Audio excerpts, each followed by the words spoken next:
Kevin, we have to find water or she's gonna stroke out. We have to get off the bus now.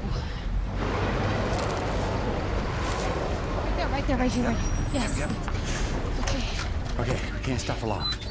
I'll be 2 minutes. No. You need to stay on the bus. If the fire comes, you have to drive. Let me go. I can do it. 2 minutes. I'll be right back. I can do it. I can do it.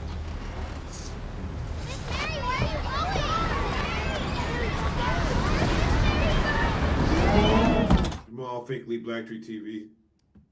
Hi, Matthew. Hi, America. Hi. How we doing?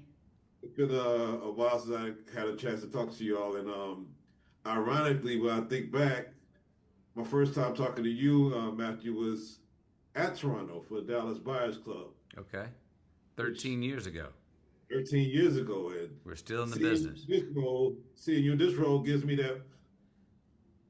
It gives me that feeling. Good. I'm glad you still got that baseline.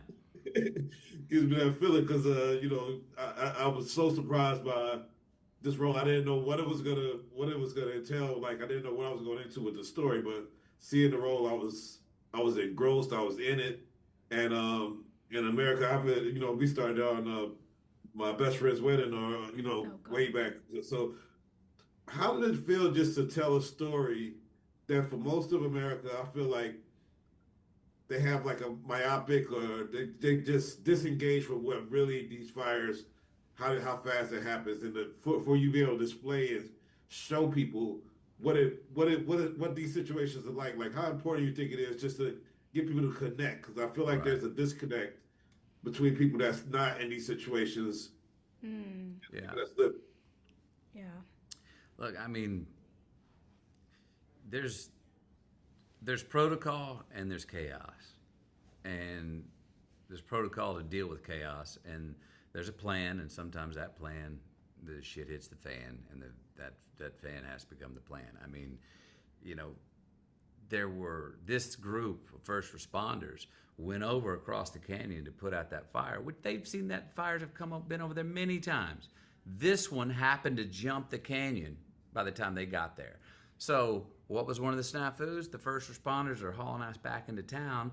At the time, there's been a mandatory evacuation, so the entire town's exiting, and the first responders can't get back in. That's an unintended problem, with what happened here. There's no communication. We have that in the movie. No cell service. Cell towers burned down. No dispatch through the CB radio. There's no communication. The unknowing, and everyone having to go, we're out for ourselves. Yeah. How do we survive this? And keep that from being chaos. If you have an entire town going, I'm out for myself, there were all kinds of stories, though, where people did help out others. At the end of the story, you see, Kevin's mom and son, a neighbor picked him up. There were thousands of stories like that where people did go help somebody out. I was yelling at America's character through the movie because you know how culturally, like sometimes we get into these movies and we yell at, and I was like, get them kids out of school, man. You trying to put them in single file line? Just get them out of school. But like this, I mean, it's passionate, and I know that this was, this deal was done way before the Palisades fire, but what I was saying about that myopic is like, because I lived in Pasadena. And when I travel back to see what happened after the fire, you get to see like in real life. It's different than how it's portrayed in the news and media. And I think like when you can show it in a film like this, and people could like kind of live it through your portrayal and through the words of the screenwriters, I think it's important. Y'all did an excellent job. Like America, like how important was it for you to show just the strength of those teachers? Jamal, I'm sorry, but we are out of time. Sorry. Well, America, y'all did a great job. Thank you. Thank you for a great performance, and thank you. Thank you. All right.